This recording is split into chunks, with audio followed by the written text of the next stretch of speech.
करते हैं मैथमेटिक्स में चैप्टर नंबर 1, जो कि हमने अभी पढ़ाया भी नहीं है। चैप्टर नंबर 1 आप सभी लोग जानते हो, बहुत अच्छा चैप्टर है, relation and function. Chapter number 1 कौन सा है बच्चों? Relation and function. तो चैप्टर नंबर 1 से आपको जो बच्चों पढ़ना है, एनसीईआरटी की जो एक्सरसाइज पढ़नी है वो है exercise 1.1 and exercise 1.2। Chapter number 1 से केवल 2 एक्सरसाइजेस हम लोगों को पढ़नी है, एक्सरसाइज 1.1 एंड एक्सरसाइज 1.2। उसके अलावा आगे की जो भी एक्सरसाइजेस है वो हमें नहीं पढ़नी है। पहले एक्सरसाइज में इक्विवेलेंस रिलेशन हम लोग पढ़ेंगे और दूसरी एक्सरसाइज में हम लोग 1-1 और ऑन-टू के बारे 1-1 मैपिंग ऑन-टू मैपिंग के बारे में पढ़ेंगे। तो चैप्टर नंबर 1 में हम लोगों को केवल ये पढ़ना है, इसके अलावा कुछ नहीं पढ़ना है। 1.3 1.4 जो भी है वो नहीं आने वाला, बाइनरी ऑपरेशन नहीं आएगा। 1.3 जो कि टफ था बच्चों रिलेशन एंड फंक्शन में, कंपोजिशन और उसके बाद इनवर्स निकालना, फंक्शन का इनवर्स निकालना, वो आपके, प्लीज म्यूट कर लीजिए,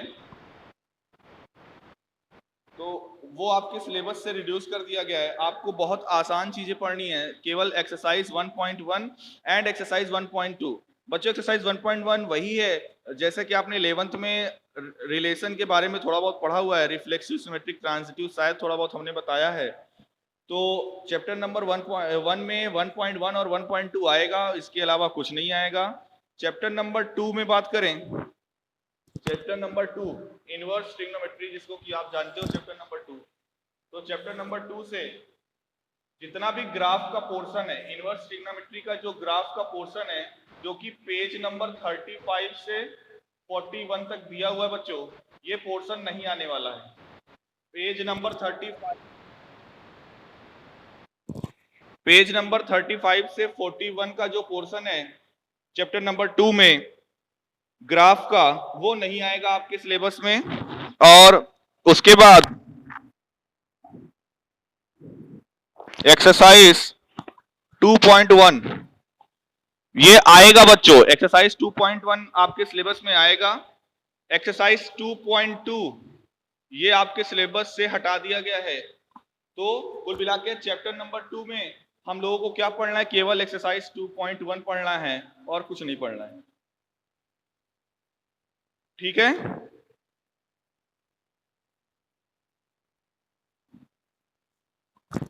ठीक है ना बच्चों, किसी कोई दिक्कत?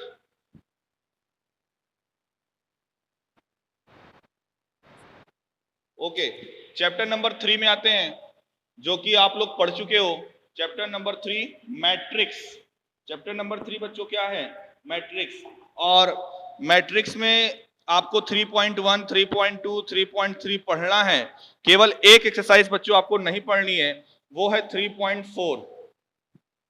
देखिए चैप्टर नंबर 1 में 1.1, 1.2 पढ़ना है, चैप्टर नंबर 2 में 2.1 पढ़ना है, और चैप्टर नंबर 3 में 3.4 छोड़कर बाकी सारी एक्सरसाइजेस आपको पढ़नी है। बच्चों ये 3.4 वही एक्सरसाइज है जो मे भी आपको टफ लग सकती थी, हमने पढ़ाया हुआ है।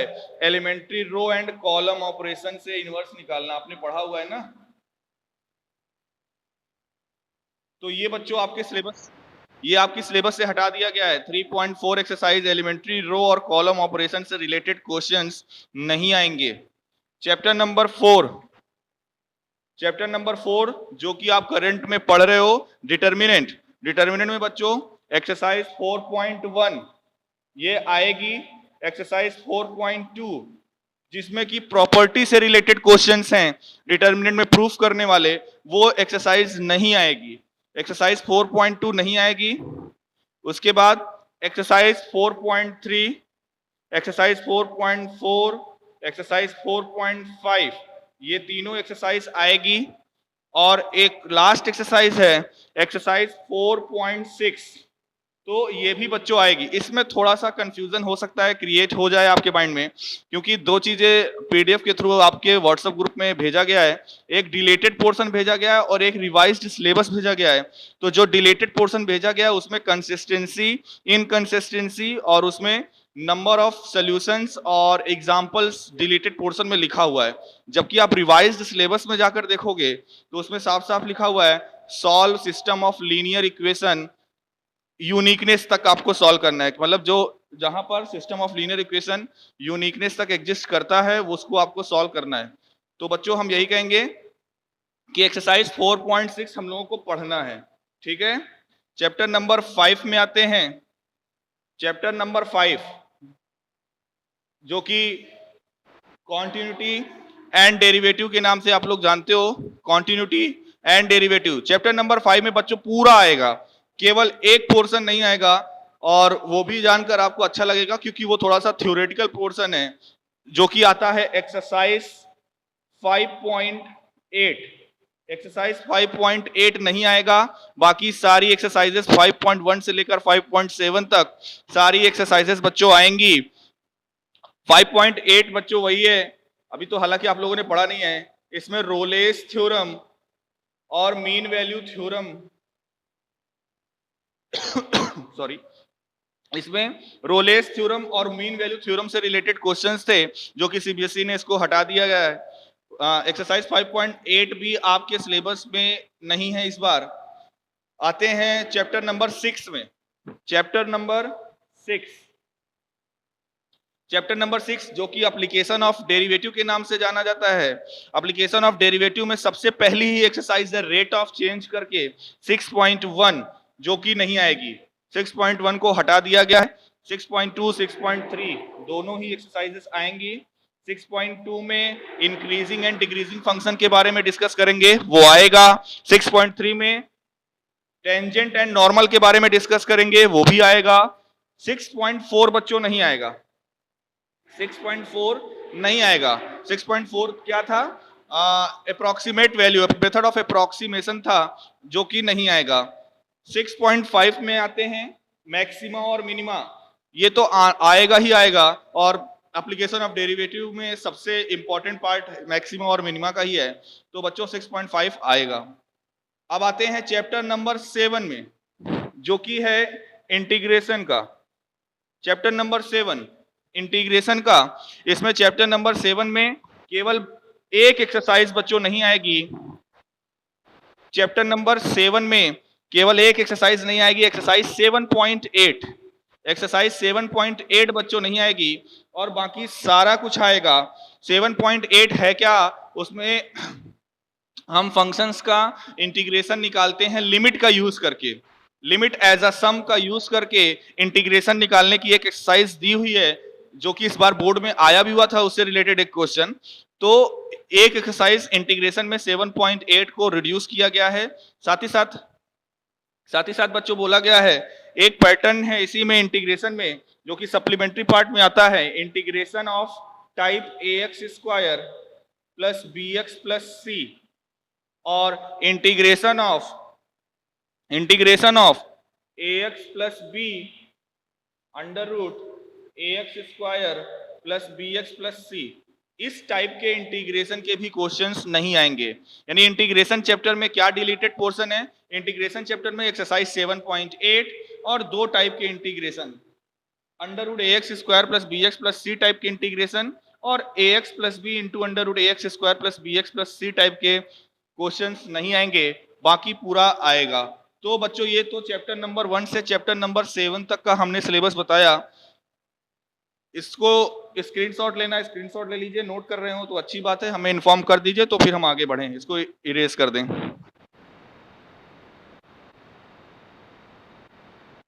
चैप्टर 7 का देखिए, बोल दे रहा हूं, चैप्टर 7 में एक्सरसाइज 7.8 नहीं आएगी, और इंटीग्रल आएगा, नहीं आएगा किस टाइप का? Integration of under root ax square plus bx plus C, जो कि क्वाड्रेटिक फॉर्म होता है, under root ax square plus bx plus C, और सेकंड में लिखा हुआ है ax plus B under root ax square plus bx plus C. इस दो टाइप के इंटीग्रेशन के क्वेश्चंस भी नहीं आएंगे। क्लियर है अब?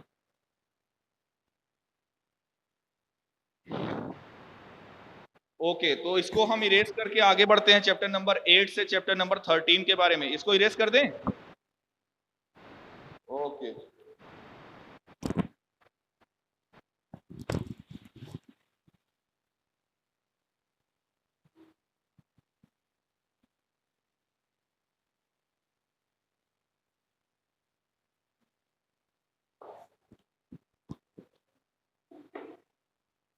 तो बच्चों अब आते हैं चैप्टर नंबर 8 में।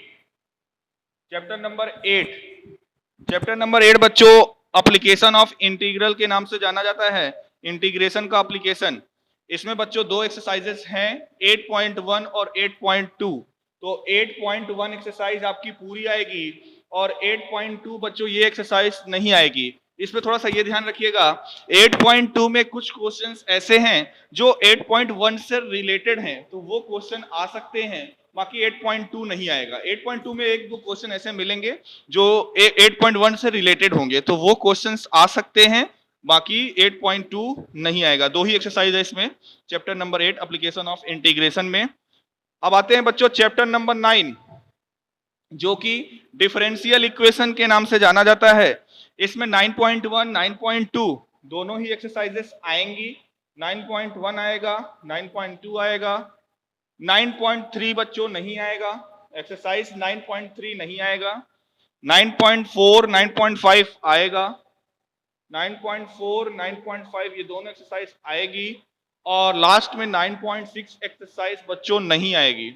यानी चैप्टर नंबर 9 में दो एक्सरसाइज रिड्यूस्ड है, एक्सरसाइज 9.3 एंड एक्सरसाइज 9.6। अब आते हैं चैप्टर नंबर 10 में। चैप्टर नंबर 10 क्या है? Vector.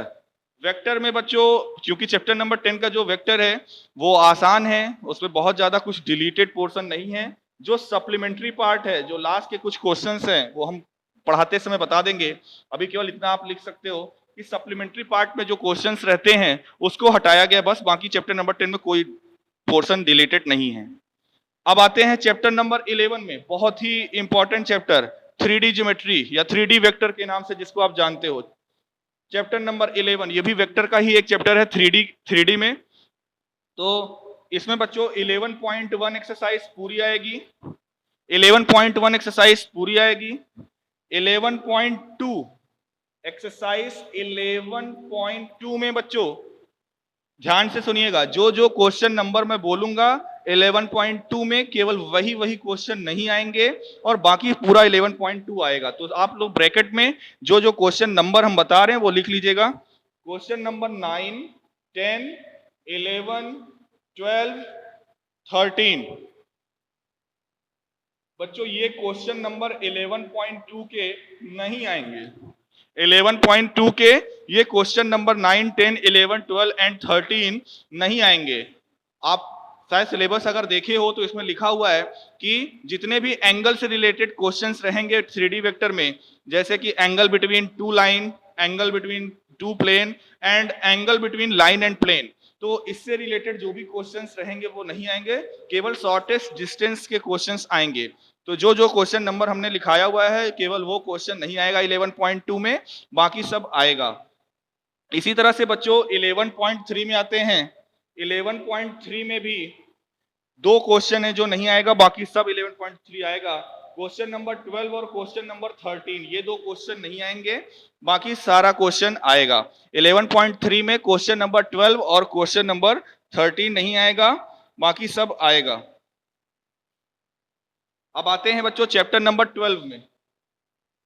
Chapter number 12 linear programming. आपने 11th में लीनियर इनइक्वालिटी के नाम से चैप्टर पढ़ा था, वहां पे हमने आपको बताया था कि चैप्टर नंबर 12 क्लास 12th में लीनियर प्रोग्रामिंग के नाम से है, जो कि आपको पढ़ना पड़ेगा। बच्चों ये एक ऐसा चैप्टर है जो कि लॉन्ग में हर साल 6 नंबर में आता था, और इसमें दो टाइप के क्वेश्चंस रहते थे। एक ये कि आपको लीनियर इक्वेशंस दे दी जाती थी और आपको केवल ग्राफ बनाकर उसमें मैक्सिमम और मिनिमम वैल्यू निकालना रहता था। वो थोड़ा सा आसान रहता है, जिसमें आपको इनइक्वालिटीज दे दी जाती हैं और उससे रिलेटेड आप ग्राफ बनाते हो।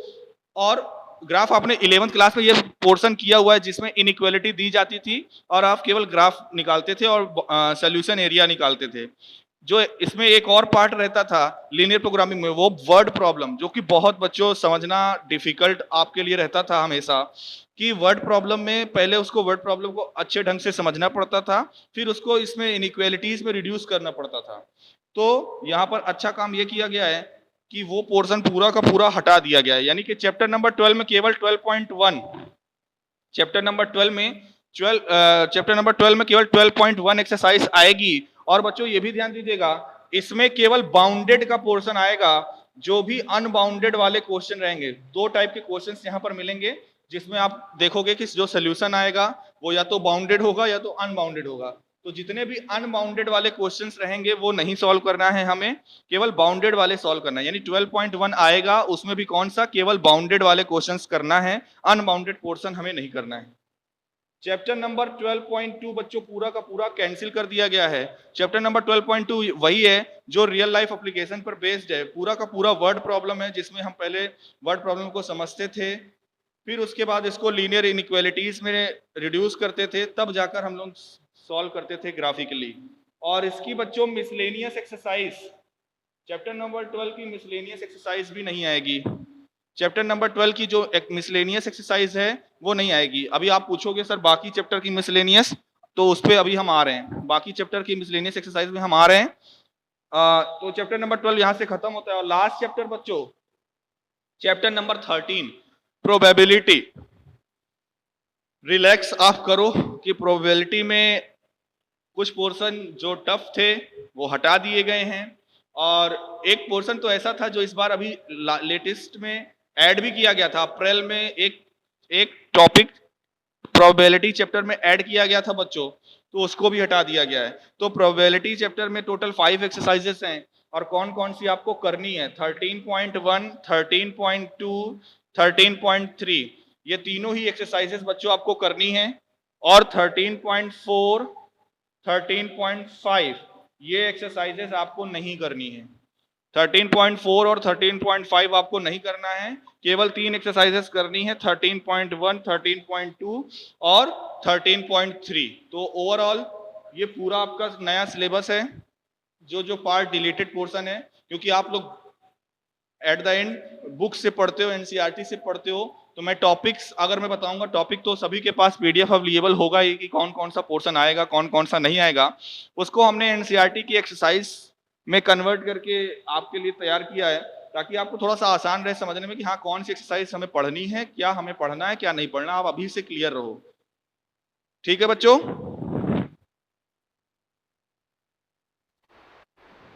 ओके, अब आते हैं बच्चों मिसलेनियस टॉपिक पे। हमने किसी भी चैप्टर में, आपने देखा होगा, हमने किसी भी चैप्टर में बताया नहीं या लिखा नहीं कि मिसलेनियस में आएगा या नहीं आएगा। तो बच्चों मिसलेनियस के लिए यही हम आपसे कहेंगे कि हर चैप्टर में मिसलेनियस आएगा, हर चैप्टर का मिसलेनियस आएगा। बस आपको बस ये ध्यान रखना है कि जो टॉपिक या जो एक्सरसाइज हमने यहां से हटाए हुए हैं, जो टॉपिक या जो एक्सरसाइज हमने डिलीट किया हुआ है, उससे रिलेटेड क्वेश्चन अगर मिसलेनियस में हैं तो आपको उसे सॉल्व नहीं करना है। जो सिलेबस में आएगा केवल उससे रिलेटेड ही क्वेश्चन सॉल्व करने हैं। आपको पता है मिसलेनियस एक्सरसाइज जो होती है, उसमें जो भी एक्सरसाइजेस पूरे चैप्टर में दी जाती हैं, चाहे वो 4 एक्सरसाइज हो, 5 एक्सरसाइज हो, तो सभी के क्वेश्चंस, अच्छे अच्छे क्वेश्चंस मिसलेनियस में डाल दिए जाते हैं। तो यहाँ पर जैसे कि आप देख रहे हो कि जैसे मान लो फॉर एग्जांपल यहाँ पर 9.3 और 9.6 कटा हुआ है, तो 9.3 और 9.6 टॉपिक से रिलेटेड अगर कोई क्वेश्चन मिसलेनियस में है तो हम लोगों को वो क्वेश्चन सॉल्व नहीं करने हैं। लेकिन 9.1, 9.2, 9.4, 9.5 से रिलेटेड अगर क्वेश्चन है तो उसको हम लोगों को सॉल्व करना है। तो मिसलेनियस के लिए यही कहेंगे कि जो पोर्शन सिलेबस में आएगा उससे रिलेटेड मिसलेनियस के क्वेश्चंस हम लोग सॉल्व करेंगे, और जो पोर्शन सिलेबस में नहीं आएगा उससे रिलेटेड हम लोग मिसलेनियस में क्वेश्चन सॉल्व नहीं करेंगे। ठीक है बच्चों।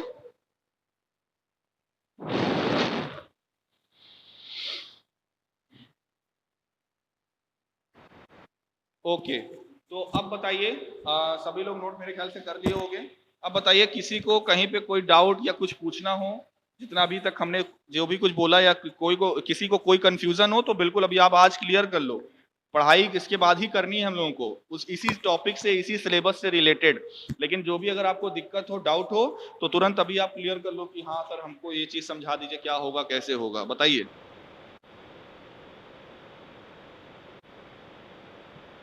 नहीं नहीं, ये केवल 12th क्लास के लिए है। बिल्कुल इतना ही पढ़ाएंगे। पहले तो हमारी प्रायोरिटी यही रहेगी, क्योंकि बेटा ऑनलाइन क्लास है और इतना पोर्शन पहले हो जाए, वो भी तो खत्म भी तो कराना है। अब अगर खत्म हो जाएगा तो फिर हम बाकी के पोर्शंस आपको पढ़ा देंगे। हाँ, एक चीज और मुझे कहना है, अभी इन्होंने क्वेश्चन पूछा खुशबू ने, तो मेरे माइंड में आ गया, इसमें से कितने लोग ऐसे हैं जो ये सोच रहे होंगे कि ये सिलेबस जो रिड्यूस हुआ है ये हमारे लिए अच्छा नहीं है?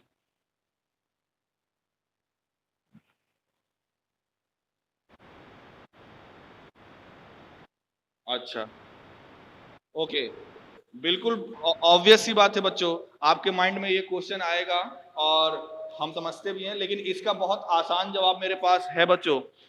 देखिए, आप एक चीज सोचिए, अगर सीबीएसई को पेपर सिलेबस रिड्यूस करना था तो हो सकता है उसके पास और भी ऑप्शंस हो सकते थे, लाइक वो कुछ चैप्टर रिड्यूस कर देता। अगर आप लोग ध्यान से देखें, चाहे किसी भी सब्जेक्ट में देखें, तो किसी में भी पूरा का पूरा चैप्टर नहीं गायब किया गया, चैप्टर वहीं पे गायब किया जो अननेसेसरी। जैसे 11th क्लास में हम लोग पढ़ते थे mathematical reasoning, sorry, mathematical induction, तो वो चैप्टर पूरा डिलीट कर दिया गया है।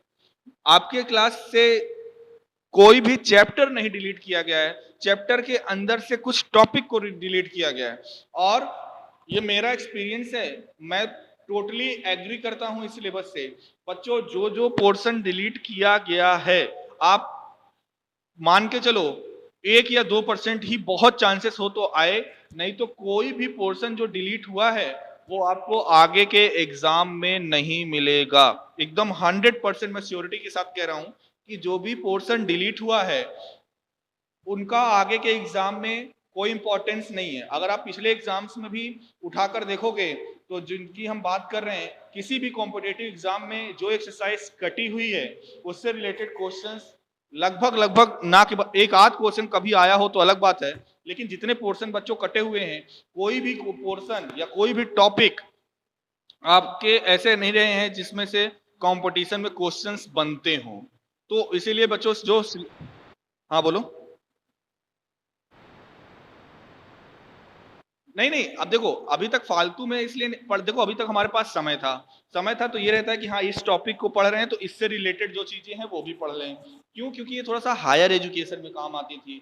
अब ये क्या करेंगे कि यहाँ से रिड्यूस करके उसको हायर एजुकेशन में, आपको जो चीजें यहाँ से डिलीट हुई हैं, हटी हुई हैं, उसको आपको हायर एजुकेशन में पढ़ने को मिलेगा, तो इसमें कोई दिक्कत नहीं है। और आपको शायद पता हो, बहुत सारे लोग जानते भी हो, एमएचआरडी ने नई शिक्षा नीति भी लॉन्च की हुई है और वो बहुत ही जल्दी रिड्यूस होने वाली, मतलब नई शिक्षा नीति बहुत ही जल्दी रिलीज होने वाली है। और नई शिक्षा नीति का मतलब ये है कि उसमें पूरा शिक्षा का पैटर्न ही बच्चों बदलने जा रहा है। तो जो भी कुछ सिलेबस रिड्यूस किया गया है, सीबीएसई और एनसीईआरटी ने ये सिलेबस रिड्यूस किया है, तो जो भी कुछ सिलेबस रिड्यूस किया गया वो आपके आगे के कॉम्पिटेटिव एग्जाम को ध्यान में रखते हुए ही किया गया है। ये बिल्कुल भी आप मत सोचो जो लोगों के माइंड में है और ये तो बहुत गलत हुआ हमारे साथ, सिलेबस कम कर दिए, कल को कॉम्पिटेटिव एग्जाम देंगे और वो टॉपिक आ गया कॉम्पिटेटिव एग्जाम में तो हम उसको कैसे वो करेंगे। तो इस चीज के लिए बिल्कुल भी आप निश्चिंत रहो। जो टॉपिक आप पढ़ रहे हो अभी 12th में, क्योंकि अब बच्चों 12th के बाद किसी भी यूनिवर्सिटीज में एडमिशन के लिए जाओगे, किसी कॉम्पिटेटिव एग्जाम के लिए जाओगे, तो बच्चों के 12th ही बेस वहां पर लिया जाता है और 12th से रिलेटेड ही क्वेश्चंस वहां पर पूछे जाते हैं। तो जो टॉपिक हटाए गए हैं वो टॉपिक आपको कॉम्पिटेटिव एग्जाम में देखने को नहीं मिलेंगे, मैं अपनी तरफ से ये आपको श्योरिटी दे सकता हूं। अब फिर भी किसी को डाउट हो तो फिर अलग बात है। यहां तक कि आईआईटी जेई में भी बोला गया है कि जो डिलेटेड पोर्शंस हैं तो वो अपकमिंग एग्जाम में उससे रिलेटेड क्वेश्चंस नहीं आएंगे। और बच्चों कुछ बहुत ज्यादा वो नहीं किया गया, आपको ऐसा मत समझो कि बहुत चीजें हटा दी गई, हटाया वही गया है जिनका आगे यूज नहीं है। मैंने वही कहा ना कि अगर हटाना ही था उनके लिए तो सिंपल यही था कि पीछे से 2-3 चैप्टर गायब कर देते, बोल देते बोलो 13 चैप्टर है आप 10 चैप्टर पढ़िए। बट नहीं, उन्होंने हर एक चैप्टर को टच किया और देखा। अब जैसे इंटीग्रेशन में एक टॉपिक हटाया गया, मैंने कहा limit as a sum, limit as a sum का बच्चों किसी भी कॉम्पिटेटिव एग्जाम में यूज ही नहीं है। कैसे? साइन एक्स का इंटीग्रेशन हमें पता है माइनस कॉस एक्स होता है, तो साइन एक्स का इंटीग्रेशन आप कॉम्पिटेटिव एग्जाम में प्रूफ नहीं पूछेगा, कॉम्पिटेटिव एग्जाम में नहीं पूछेगा कि आप इसको लिमिट से प्रूफ करो कि साइन एक्स का इंटीग्रेशन कॉस एक्स होता है। तो उसने क्या किया, इस टॉपिक को हटा दिया। तो बिल्कुल भी आप इस बात की टेंशन, मैं समझ रहा था कि ये क्वेश्चन तो बहुतों के माइंड में अभी भी चल रहा होगा कि हमारे साथ ये अन्याय जैसे हो रहा है कि सिलेबस रिड्यूस कर दिया गया, टॉपिक हटा दिए गए, अब हमको इसका घाटा आगे की क्लासेस में जब हायर एजुकेशन में जाएंगे तो हमें इस चीज का घाटा होगा। तो बिल्कुल भी आपको टेंशन लेने की जरूरत नहीं है, कोई घाटा नहीं होगा। फिर भी अगर आपको पढ़ने की इच्छा है तो माध्यम अवेलेबल है, बहुत सारी चीज़ें अवेलेबल हैं, आप उसको पढ़ सकते हो। अब रही बात आप क्या पढ़ाएंगे, मतलब हमें क्या पढ़ाना है, तो बच्चों हमारा तो सबसे पहले जो सीबीएसई की गाइडलाइन आई हुई है, हमारा टारगेट यही है आपके बोर्ड को तैयार करवाना। मतलब बोर्ड में भी क्वेश्चन इसी से रिलेटेड आएंगे, और मैं बोल भी दिया कि कॉम्पिटेटिव एग्जाम में भी इससे बाहर के क्वेश्चन नहीं पूछेगा। क्योंकि अगर आप 9 चैप्टर पढ़ाया नहीं गया, पोर्शन पढ़ाया नहीं गया और आगे के एग्जाम में पूछ लिया गया, तो बिल्कुल बहुत सारे लोग कोर्ट पे जा सकते हैं कि ये कैसे आप कर सकते हो कि आपने 12th से पढ़ाया नहीं और उसको हमारे कॉम्पिटेटिव एग्जाम में पूछ रहे, तो बच्चों के साथ अनफेयर होगा। तो बिल्कुल ऐसा कुछ होने वाला है नहीं। जो सिलेबस आपको अब दिया गया है उसी से रिलेटेड क्वेश्चंस भी आगे आपको मिलेंगे। और मैं पूरा टोटली एग्री हूँ इस सिलेबस से। मेरा ये पर्सनल एक्सपीरियंस है। आप लोग हो सकता है पूरे टॉपिक की डिटेल्स के बारे में ना जानते हो, लेकिन मैंने तो पढ़ाया हुआ है बच्चों। तो जो भी टॉपिक यहाँ से हटाया गया है, जो भी टॉपिक हटाया गया है, बिल्कुल उसका कोई यूज नहीं है आगे, और मैं टोटली एग्री करता हूँ। तो आप लोगों को केवल यही पढ़ना है, और हमें पहले तो हमें देखो बच्चों यही पढ़ाना है आप लोगों को। जैसे अगर सिलेबस अगर जल्दी खत्म हो जाता है, टारगेट हमारा नवंबर तक है, अगर सिलेबस जल्दी खत्म हो जाता है तो फिर आपको जो भी पोर्शंस एक्स्ट्रा में पूछने होंगे वो हम बता देंगे। लेकिन हम फिलहाल बच्चों केवल इन्हीं पैटर्न्स को बताएंगे। और मेरा सजेशन भी आपके लिए यही है, आप बहुत ज़्यादा एक समय में बहुत ज़्यादा इकट्ठा करने की कोशिश मत करो, नहीं तो आप इससे भी हाथ धो बैठोगे। आप केवल और केवल टू द टॉपिक चलो। बच्चों होता क्या है, अगर किसी भी कॉम्पिटेटिव एग्जाम की जब तैयारी करते हैं लोग, एग्जाम का फॉर्म भरा आपने और जब पेपर देने जाते हो सकता है आपसे पढ़ने वाला जो बच्चा कमजोर था आपकी क्लासेस में, वो बच्चा उस कॉम्पिटेटिव एग्जाम को क्लियर कर लिया और आप नहीं क्लियर कर पाए। ऐसा इसलिए होता है, एग्जैक्ट सिलेबस, ये मैं किसी आईजी की बात बता रहा हूं जो इलाहाबाद में इससे पहले थे, वर्तमान में कहाँ हैं वो अभी नहीं बताएंगे। तो उन्होंने बोला हुआ था कि एक बच्चे ने क्वेश्चन पूछा कि सर आईएएस बनने के लिए कैसे तैयारी करें, क्या करें। तो उन्होंने बहुत ही सिंपल सा ट्रिक बताया। बच्चों किसी भी कॉम्पिटेटिव एग्जाम को, किसी भी एग्जाम को क्लियर करने का, किसी भी एग्जाम को क्लियर करने का बस केवल एक छोटा सा ट्रिक है, to the syllabus, by the syllabus, for the syllabus. जितना सिलेबस में है आप केवल उसकी स्टडी करिए, उसी के लिए पढ़िए, और जितना भी उससे रिलेटेड जितनी भी चीजें उसको पढ़िए। बच्चे गलती कहाँ करते हैं, सिलेबस में मान लो जितना लिखा हुआ है तो वो करते क्या है, इतनी सारी इतनी ही चीज, और उसके लिए वो पढ़ते इतना है, तो वहां पे वो उस हिसाब से तैयारी नहीं कर पाते। तो मेरा भी सजेशन आपको यही है, बाकी करोगे तो आप अपने मन का ही, जितना पोर्शन सिलेबस में है आप उतना पढ़ लो ना, बहुत है आपके लिए। और अगर अच्छे से इतना पढ़ लिए तो कोई कॉम्पिटेटिव एग्जाम आपसे पीछे नहीं रहेगा। लेकिन अगर आप बहुत ज्यादा गैदर करने के चक्कर में पढ़ोगे, हम ये भी पढ़ लें, हम वो भी पढ़ लें, और एक लिमिटेड टाइम में, तो बच्चों फिर आप एवरेज से बिलो ही रह जाओगे। तो मेरा यही सजेशन है, जितना टॉपिक, जितना सिलेबस आपको बताया गया है उस पर पूरा जोर लगा दो, केवल उसी को स्टडी करो। ठीक है।